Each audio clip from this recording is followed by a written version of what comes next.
Good morning.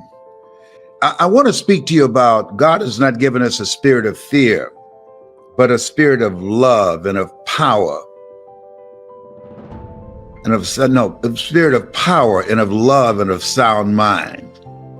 And I want to talk to you about how do you make a way out of no way?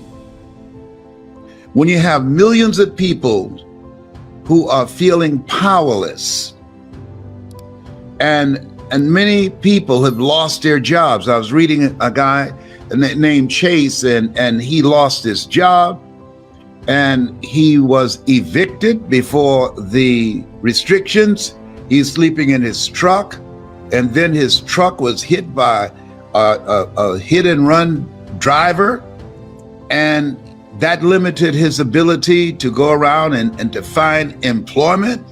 He was sleeping in his truck. And he said something that grabbed me. He said, "This is a new place for me, a new experience. Standing at the end of a ramp off the expressway with a sign, 'I am hungry. Will you help me?' This is a new experience." Wow. Wow. How do you make a way out of no way when you're in that kind of situation? And so I want to talk to you about a period that had to be the lowest, I think, really, in terms of things happening. This is one of the lowest periods of my life. When I lost a home, the first one that I bought from my mother because I didn't do a title search. And we had to go back to the roach-infested house that I moved Mama out of. And when you say, "Well, Les, what do you do?" I remember my mother saying, "Boy, unload that truck, take that furniture in the house, keep your head up, we still have each other." And so here I am, back in this roach-infested house. But let me share with you why in less than 30 days, I was able to get another one. John Leslie, come here, please. Yes. And I'm going to tell you what happened for me. Now, just thinking about it just gives me the heebie-jeebies, all right? So here I was, and on rock bottom. Didn't do a title search for the house that I bought from my mother. The house went into foreclosure. We had to move back. And I'm feeling humiliated and shame and guilt, and had my head down crying. And Mama said, "Boy, hold your head up." And she put her hand under my head. "Hold your head up." Put her hand under my chin. And take that furniture in the house. We have nothing to be ashamed of. I felt so proud, first of all, to move her out of this roach-infested house. That, roaches that when you turn the light on in the kitchen, they start scattering, running. He's here, let's hide before they go get some black flag or something, all right?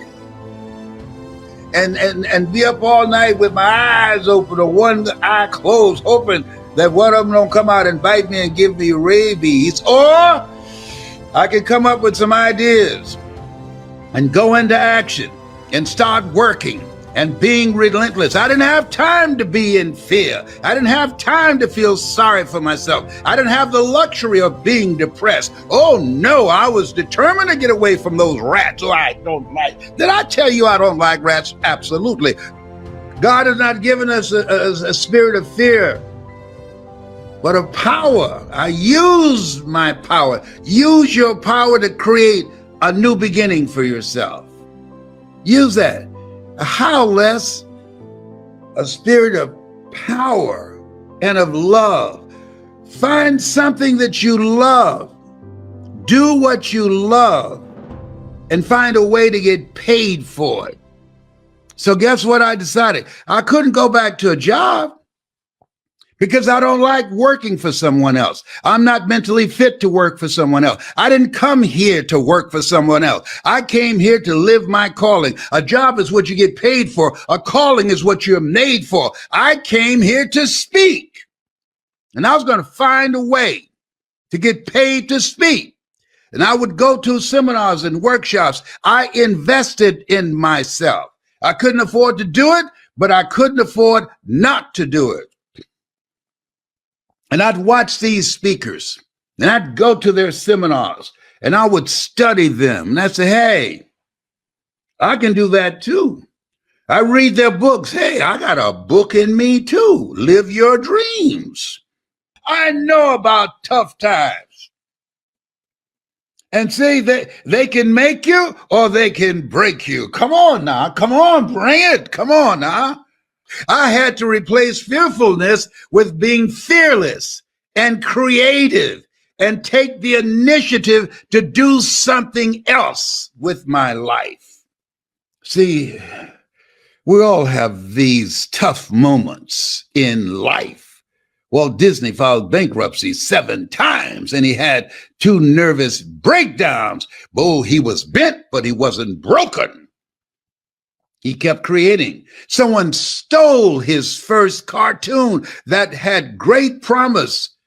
And someone stole it. Somebody on his team stole it from him. His heart was broken.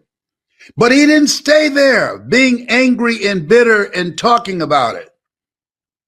He created Mickey Mouse. Had that person not stole his first cartoon, Elmer, Mickey Mouse would not have been born. Many times when one door closes, another door opens, but we many times spend time looking at and talking about the closed door. We don't see the open door. But I must add, he told his family, no matter what you do, file lawsuit after lawsuit and get my first cartoon back.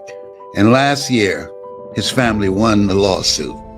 And now that cartoon that was stolen from him, he orchestrated that from the grave. That was a bad boy. The family, the Disney family, got it back. Listen, let me share something with you here. You have no idea how strong you are. You're not in this thing life by yourself. And my heart goes out to people who have lost loved ones or loved ones have been diagnosed with the coronavirus. But one of the things that I know about this thing called life, when I lost the first house that I bought for my mother, I had to, 1, recognize what had happened, the role that I played in it, and 2, I had to keep it moving. Got to keep it moving. You don't have time to be depressed. You got to keep moving. If you stop, and they say an idle mind is a devil's workshop. Yes. If you don't keep it moving, you will become overwhelmed with feelings of being powerless. You'll become overwhelmed with a negative mindset. You'll become overwhelmed with the adversities that you're facing, and you forget greater is he that's in you than he that's in the world. You forget you're more than a conqueror. You forget that you have the power to live your dream.